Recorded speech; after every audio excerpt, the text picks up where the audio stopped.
പൊന്നാനിയിലാണ് ഉള്ളത്. ഇളർപ്പള്ളി ഭാഗത്ത് ഏകദേശം 4-ൽ കൂടുതൽ വീടുകൾ ഈ പ്രദേശത്ത് മാത്രം കടൽക്ഷോഭത്തിൽ തകർന്നിരിക്കുന്നു. 2 ആഴ്ച മുമ്പാണ് നമ്മളിവിടെ എത്തിയിരുന്നത്. അന്ന് ഈ വീടുകളൊക്കെ അതുപോലെ തന്നെ ഉണ്ട്. അന്ന് ആ വീട്ടിലെ ആളുകളുടെ ഉമ്മമാരുടെ ആശങ്കകൾ നമ്മൾ പങ്കുവെച്ചതാണ്. അന്നവർ പറഞ്ഞതാണ് അന്തി ഉറങ്ങാൻ പോലും പേടിക്കുന്ന സാഹചര്യമാണ് ഞങ്ങൾക്കുള്ളതെന്ന്. അതുപോലെ തന്നെ സംഭവിച്ചു. ആ വീട് പൂർണ്ണമായി കടലെടുക്കുന്ന സാഹചര്യം. സമീപത്തുണ്ടായിരുന്ന മറ്റു വീടുകൾ കൂടി ഇന്നലെ രാത്രിയോടുകൂടി കടലെടുത്ത് കഴിഞ്ഞിട്ടുണ്ട്. നമുക്ക് ആ ദൃശ്യങ്ങളിൽ കാണാം എത്രത്തോളമാണ് അതിൻ്റെ ഒരു തീവ്രത എന്ന് കാണിക്കുന്ന രീതി. അന്തി ഉറങ്ങുന്ന സമയത്താണ് കടൽ വന്ന് ആ വീട്ടിലടിച്ച് ആ പൂർണ്ണമായി വീടിനെ തകർക്കുന്ന സാഹചര്യം ഉണ്ടായിട്ടുള്ളത്. ഈ സാഹചര്യം മുന്നിൽ കണ്ട് ഈ പ്രദേശത്തെ ആളുകളെ ഇവിടെ നിന്ന് മാറ്റിപ്പാർപ്പിക്കുന്ന സാഹചര്യമുണ്ടായി. അതുകൊണ്ട് ആളപായമൊന്നും ഉണ്ടായില്ല എന്ന് തന്നെ നമുക്ക് പറഞ്ഞു വെക്കേണ്ടി വരും. ഇതിൽ പ്രധാന കാരണമായി പ്രദേശത്തെ ആളുകൾ പറയുന്നത് കടൽഭിത്തി ഇല്ലാത്തതാണ്. കടൽഭിത്തി ഉണ്ടെങ്കിൽ ഒരുപക്ഷെ തങ്ങളൊക്കെ സുരക്ഷിതമായി ഈ വീടുകളിൽ കഴിയുമായിരുന്നു എന്നുള്ള കാര്യമാണ് ഈ പ്രദേശത്തെ ആളുകൾ പറയുന്നത്. എന്തായാലും സങ്കടപ്പെടുത്തുന്ന ദൃശ്യങ്ങളാണ്. വീടുകളൊക്കെ തകർന്ന് അവർക്കിനി എന്താണ് ആശ്രയമെന്ന് ചോദിക്കുന്ന ഒരു സാഹചര്യമുണ്ട്. ഒരുപാട് സ്വപ്നങ്ങൾ നെയ്തു കൂട്ടിയതാണ്. ഒരുപാട് വർഷത്തെ പരിശ്രമത്തിനൊടുവിലാണ് ഇതുപോലൊരു വീടുണ്ടാക്കാൻ അവർക്ക് കഴിഞ്ഞിട്ടുള്ളത്. സാധാരണക്കാരായ ആളുകളാണ് ഈ പ്രദേശത്ത് ഉള്ളത്. മത്സ്യത്തൊഴിലാളികളാണ്. അവരുടെ സ്വപ്നമായിരുന്നു ഈ വീട്. ആ വീട് ഉൾപ്പെടെ തകരുന്ന സാഹചര്യമുണ്ടായി. വലിയ ആശങ്കയാണല്ലേ? വലിയ ആശങ്കയാണ്.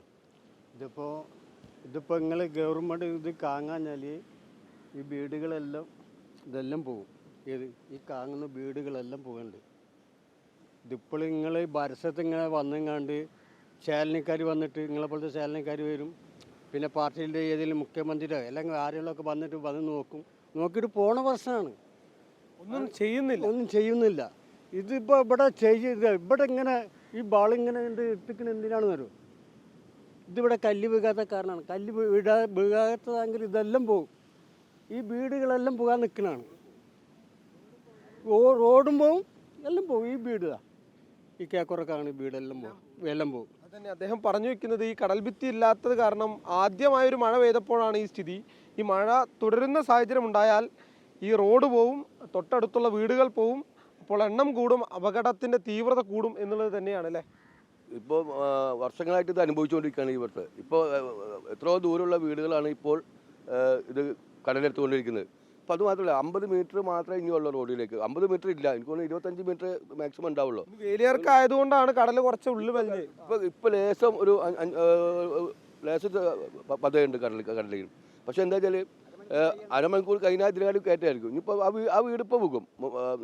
മുസ്തഫ എന്ന് പറഞ്ഞ ആളെ വീട് ഇപ്പോൾ പോകും. ഒരു നല്ലൊരു കടലടിച്ച് കഴിഞ്ഞാൽ ആ വീട് ഇപ്പം വീകും.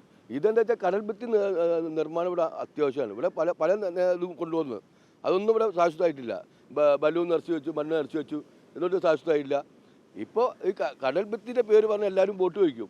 പക്ഷെ ആരും തിരിഞ്ഞു നോക്കാത്തൊരു അവസ്ഥയിലേക്ക് കാര്യങ്ങൾ മുന്നോട്ട് പോവുകയാണ്.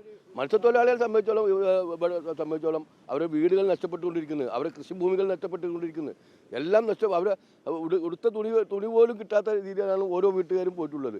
ഇപ്പോൾ താമസിക്കാൻ പോലും ഒരു സൗകര്യമില്ല. ഒരു ഷട്ട് തുടങ്ങുക അതുപോലും ഉണ്ടായിട്ടില്ല. ഷട്ട് തുടങ്ങുന്നത് മാത്രമല്ല, ഇവർക്ക് ശാശ്വതമായിട്ട് ഒരു വാടക വീടെടുത്ത് കൊടുത്തിട്ട് ആ വാടക സർക്കാർ കൊടുക്കണം. ഇപ്പോൾ പലയിടത്തും ദുരിതങ്ങളുണ്ടായപ്പോൾ അവിടെ സർക്കാർ ഇടപെട്ടിട്ടുകൊണ്ട് വാടക കൊടുക്കുന്നത് അല്ലേ? അവിടെ സർക്കാരിന് വാടക വീട് എടുത്ത് കൊടുക്കുക, അല്ലെങ്കിൽ അവരിന്ന് വാടക എടുത്ത് സർക്കാർ വാടക വീട്. സർക്കാർ അടിയന്തരമായി, കേരള സർക്കാർ അടിയന്തരമായി ഇവർക്ക് വാടക വീട് എടുത്ത് കൊടുത്തത്, അല്ലെങ്കിൽ വാടക കൊടുക്കാവുന്ന രീതിയിലേക്കുള്ള സംരക്ഷിക്കുന്ന ഒരു രീതിയിലേക്കുള്ള സംവിധാനം ഉണ്ടാവണമെന്നാണ് പറയാനുള്ളത്. നമ്മൾ ഇതിന് മുൻപ് ഇവിടെ വന്നപ്പോൾ കണ്ടത് ഈ വീട് ഇങ്ങനെ പൂർണ്ണമായിട്ട് നിന്നായിരുന്നു. എന്നാൽ ആശങ്കയായിരുന്നു നിങ്ങൾ പങ്കുവെച്ച. ഏത് നിമിഷം വേണേൽ കടലെടുക്കുന്നു, എന്നാൽ കടലെടുത്തിരിക്കുക. അതുകൊണ്ടാണല്ലോ പറഞ്ഞ ഈ നേതാവ് പറഞ്ഞ മാതിരി തന്നെ ഇവിടെ ഇങ്ങോട്ടേക്ക് 180 മീറ്റർ കല്ലാണ് ഇടാൻ അന്ന് അളവെടുത്തത്. ഞാനാണ് അളവെടുത്തത്. 100 മീറ്റർ വരെ ഇട്ടിട്ടുള്ളൂ. ആ 180 അളവെടുത്ത് ഫുള്ളായിട്ട് കല്ലിടുകയാണെങ്കിൽ ഈ 3 വീടും താൽക്കാലികമായി നഷ്ടപ്പെടില്ല. അത് ഞങ്ങൾ എല്ലാവരും അന്നും ഇന്നും പറയുന്നുണ്ട്. അവരിപ്പോൾ പറയുന്നുണ്ട് ഗവൺമെൻറ് പൈസ കൊടുക്കില്ല. അവർ ഇന്നലെ വന്നിരുന്നു, ഞങ്ങൾ ചോദിക്കുകയും ചെയ്തു. ഞങ്ങൾക്ക് ഗവൺമെൻറ് പൈസ തരാത്ത കാരണമാണ് ഞങ്ങൾ ആ കല്ലിടാത്തതെന്ന്. ഇപ്പോൾ പറയുന്നുണ്ട്, അവർ പറയുന്നുണ്ട് ഞങ്ങൾ 3 കോടി പാസ്സായിട്ടുണ്ട്. അത് പൊന്നാനി തൊട്ട് കാപ്പിരിക്കാട് വരെ എവിടുന്ന് തരാൻ. പിന്നെ ഇവിടെ ഈ കല്ലൊന്നും ഇട്ടിട്ട് കാര്യമില്ല. ഈ മറ്റേ എന്താണ് കല്ല് നമ്പർ കല്ല് നമ്പർ കല്ല് മറ്റേ കോട് എന്താ പറയുക ചെല്ലാൻ അതേമാതിരി കല്ലിടാനാണ് ഇപ്പോൾ ഞങ്ങൾ ജനങ്ങൾ തീരുമാനിക്കുന്നത്. നമ്പർ കല്ല് ഇടണം. അതാണ് ഇപ്പോൾ നന്ദകുമാർ വന്ന് വെച്ചിട്ട് ഒരു പ്രതിഫലം ചെയ്തിട്ടില്ല. പിന്നെ അയാൾ നൗഷാദ് അലി ഉണ്ട്, അയാൾ പറഞ്ഞിട്ടുണ്ട് ഞങ്ങൾ എന്തെങ്കിലും ചെയ്യാമെന്ന് പറഞ്ഞിട്ടുണ്ട്. ഇപ്പോൾ ഇവിടെ വന്നിട്ടൊന്നുമില്ല, വരും എന്ന് പറഞ്ഞിട്ടുണ്ട്. അയാൾക്ക് എന്തോ ഒരു ഇതുണ്ടായിട്ട് പറഞ്ഞിട്ടുണ്ട്. അപ്പം പറയുമെന്നാണ് പറയുന്നത്. ശരി, നമുക്ക് ഗവൺമെൻറ് എന്തായാലും ഞങ്ങൾക്ക് വേണ്ടി ഇടപെടണം. അതാണ് ഇപ്പോൾ ഞങ്ങൾക്ക് പറയാനുള്ളത്. അത് തന്നെയാണ് മുൻകാല MLA-മാരാണ് ഇതൊക്കെ ഇത്രയും കല്ലുകൾ ഇട്ടിട്ടുള്ളത്. ഇത്രയും കല്ലുകൾ മുൻകാല MLA-മാരും അതുപോലെ തന്നെ ഗവൺമെൻറ്റുകളാണ് ഇട്ടിട്ടുള്ളത്. ഇപ്പോൾ ഉള്ള ഗവൺമെൻറ് വെറും 3 കോടി രൂപയാണ് ഈ പൊന്നാനി ഇത്രയും 12 കിലോമീറ്ററിന് മാറ്റി വെച്ചിരിക്കുന്നത്. എന്താ പറയുക 3 കോടി കൊണ്ടുണ്ട്? തന്നെയാണ് ഏറ്റവും പ്രധാനപ്പെട്ട. അത് ആ 3 കോടിയെങ്കിൽ ഇവിടെ കൊണ്ടുവരും, ഈ കടലിൽ കയറിനോട്ട് കൊണ്ടുവരും. ഇത് നിങ്ങൾ ആരും തിരിഞ്ഞോക്കുന്നില്ല. ഒരു തല MLA ഇന്നലെ മുഖ്യമന്ത്രി വന്നിവിടെ, മുഖ്യമന്ത്രി വന്നിട്ട് ഇന്നലെ ബിരിയാണിയും ആവോലും പൊരിച്ചു തിന്നിട്ട് പോയി. ഈ ഇത്രയും ഒരു കടൽ ഭിത്തിയുള്ളടത്ത് വന്നിട്ട് മുഖ്യമന്ത്രി ഒന്ന് തിരിഞ്ഞു പോലും നോക്കിയില്ല. തല MLA പോലും നോക്കിയിട്ടില്ല, ഇവിടെ വന്നിട്ടില്ല. തല MLA വന്നിട്ടില്ല. തല MLA വരണ്ടേ? ഈ തല MLA എന്താ പറഞ്ഞു കഴിഞ്ഞാൽ കയറി കഴിഞ്ഞാൽ 4 മാസം കൊണ്ട് ഈ കല്ലൊക്കെ ഇടുമെന്നാണ് പറഞ്ഞത്. എവിടെ? മുഖ്യമന്ത്രിയുടെ സ്വന്തം ആളാണ് മറ്റേ തല MLA, മുഖ്യമന്ത്രിയുടെ സ്വന്തം ആള്, വലങ്കൈ എന്ന് പറയാം മുഖ്യമന്ത്രിയുടെ. അപ്പോൾ തന്നെയാണ് ഏറ്റവും പ്രധാനപ്പെട്ട ആശങ്ക. നമുക്ക് കാണാം, ഇനി അവശേഷിക്കുന്ന ഈ ഭാഗത്തൊരു വീടാണ്. ആ വീടും ഏത് സമയം വേണമെങ്കിലും കടലെടുക്കും എന്നുള്ളത് തന്നെയാണ് നമുക്ക് ആ ദൃശ്യങ്ങളിൽ നിന്ന് മനസ്സിലാക്കാൻ കഴിയുന്നത്. എന്തായാലും ഒരു ഇടപെടൽ ആവശ്യമാണ്. അധികാരികൾ കണ്ണു തുറന്ന് ഇവർക്ക് കൃത്യമായിട്ടുള്ള സംവിധാനങ്ങൾ ഒരുക്കണം. ഇല്ല എന്നുണ്ടെങ്കിൽ ബാക്കിയുള്ള ശേഷിക്കുന്ന വീടുകൾ കൂടി കടലെടുക്കും എന്നുള്ളതാണ്. ഇനിയും മഴ കടക്കുന്ന സാഹചര്യമുണ്ട്. ഇപ്പോൾ വേലി ഇറക്കമായതുകൊണ്ടാണ് നമുക്ക് ഇവിടെ നിൽക്കാൻ വരെ കഴിയുന്നത്.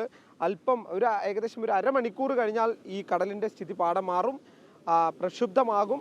ഏകദേശം ഇതിനപ്പുറത്തേക്ക് തിരയടിക്കുന്ന സാഹചര്യമുണ്ടാവും. എന്തായാലും ഈ വിഷയത്തിൽ അധികാരികൾ ഇടപെട്ട് എത്രയും പെട്ടെന്ന് പരിഹാരം കാണണമെന്നുള്ളത് തന്നെയാണ് നമുക്കും ആവശ്യപ്പെടാനുള്ളത്. നിജീബിനൊപ്പം വി സോണകൃഷ്ണ, റിപ്പോർട്ടർ, തിരൂർ.